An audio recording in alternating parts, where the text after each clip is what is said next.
السلام عليكم ورحمة الله وبركاته. ازيكم يا حبايبي، عاملين ايه؟ النهارده ان شاء الله من مطبخي وعلى طريقتي هعمل لك الوصفة السحرية بتاعتي، وصفة لا يمكن تستغنى عنها ابدا في مطبخك. يلا بينا نشوف هنحتاج ايه. مقادير النهارده: ده انا معايا كيلو ونص من التوم، انا مقشراه ومجهزاه، وده فلفل احمر، ومعاه شطة حامية. ممكن تستغني عن الشطة وتعمليها فلفل احمر اللي يعجبك، وكمية من الكمون وكمية من الملح والخل. يلا بقى على بركة بسم الله ونشوف هنعمل ايه. اول حاجه انا هطلع البذر من التوم زي ما انت شايفه كده اهو، واقطعيه ونجهزه علشان هنضربه في الكبه. انا عايزه اقولك الوصفه دي لا يمكن تستغني عنها، ولها استخدامات كتير جدا جدا جدا، وبتحفظيها في التلاجة مش في الفريزر، وبتقعد معاكي مش اقل من 8 9 شهور طول السنه اللي يعجبك. اعملي الكميه وحطيها في التلاجة وطلعي استخدامك في المطبخ، وما تحطهاش تاني. اللي هتطلعيه تستخدميه في المطبخ ما تحطوش تاني في التلاجة، خليه معاكي في المطبخ على طول. زي ما انت شايفه كده انا بنضف التوم، بنضف الشطه والفلفل الاحمر زي ما انت شايفه كده. وطبعا ده اوان الفلفل الاحمر والشطه الحمراء موجوده بكثره في السوق اهي، زي ما انت شايفاها كده. هنضربها بقى، نحط الكميه كلها ونبدا نضربها في الكبه.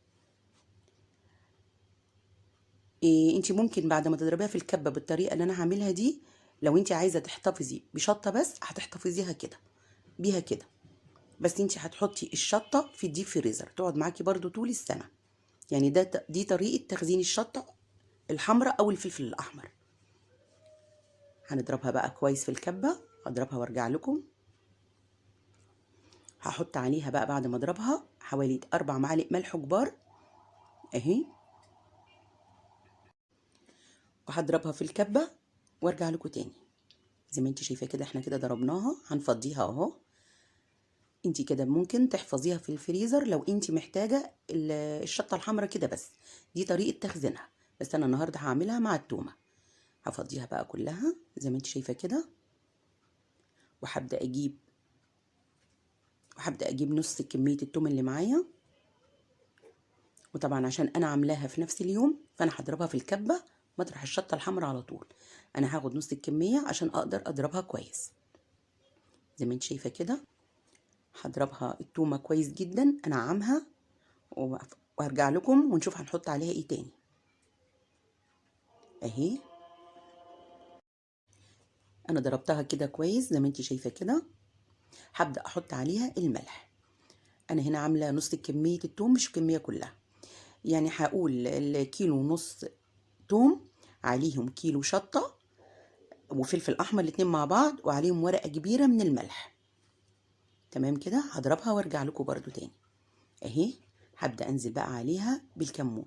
ما تحاوليش تحطي كل حاجه على بعضها عشان تتفرم معاكي كويس جدا وتبقى التومه ناعمه. شوفي الملح نعم التومه كويس جدا ازاي. ابداي حطي عليها بقى الكمون زي ما انت شايفه كده. حطي حوالي 5 معالق او 4 معالق كبار. انا هقول برضو هنحط حوالي على الكميه كلها ربع كيلو من التوم المطحون، من الكمون المطحون. هضربها وهرجع لكم تاني اهي. اخر حاجه بقى هنزل بيها الفلفل الاحمر عشان ابدا اضربها وانعمها كويس جدا.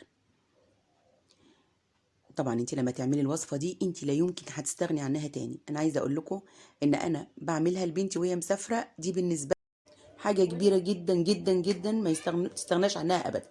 احط هنا بقى حوالي 3 معالق من الخل الكبار، والخل ده هو اللي هيحفظ التومه معايا.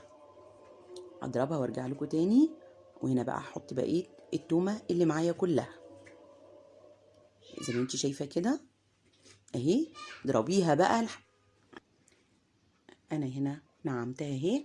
وهبدأ بقى انزل عليها بحوالي 4 معالق من البابريكا كبار، يعزز بس اللون معايا شوية. انا هنا ضربتها كويس جدا. وطبعا انا هنا عاملة اهي زي ما انت شايفاها كده، خلصت كده تمام معايا. اوعي تنسي الخل هو اللي بيحفظها. تمام، شايفة لونها بقى وناعمة وجميلة ازاي اهي. هبدأ بقى ان انا اجهزها عشان اعبيها في برطمانات. انا هنا عملت الكمية بتاعتي كلها، شايفة ناعمة وجميلة ازاي. اعمليها، انا واثقه ان انت مش هتستغني عنها ابدا ابدا ابدا، وبالذات في الاسماك والسي فود، في حاجات كتير جدا هتلاقي لها استخدامات، في انواع البتنجان كلها، مخللات، فول، مش هتستغني عنها ابدا. هبدا بقى ان انا اعبيها هنا في برطمانات، ودايما تحطيها في برطمانات ازاز، بلاش تحطي حاجه فيها ملح في برطمانات بلاستيك، لازم تبقى برطمان ازاز. عبيها بقى عشان تحفظيها في التلاجة زي ما انت شايفه كده اهي. انا هنا عامله كميه كبيره، يعني ممكن تكفيني مش اقل من 9 شهور. والبرطمان اللي هتطلعيه حطيه معاكي في المطبخ، ما تحطوهوش تاني في التلاجة ولا هيحصل له اي حاجه. اهي زي ما انت شايفه كده. عبيها بقى ببرطماناتك، وهبدا احط على وشها معلقه زيت. معلقه الزيت دي علشان ما تخليش وشها ينشف، معلقه واحده من الزيت زي ما انت شايفه كده على الوش بس، عشان يفضل وشها ناعم وطري اهي. بس اقفلي بقى برطماناتك وابدأي حطيها في التلاجة، ومش هتستغني عنها ابدا ابدا ابدا، وزي ما بيقولوا هتبقى ايدك ورجلك في المطبخ، وهتسهل عليكي كل حاجة.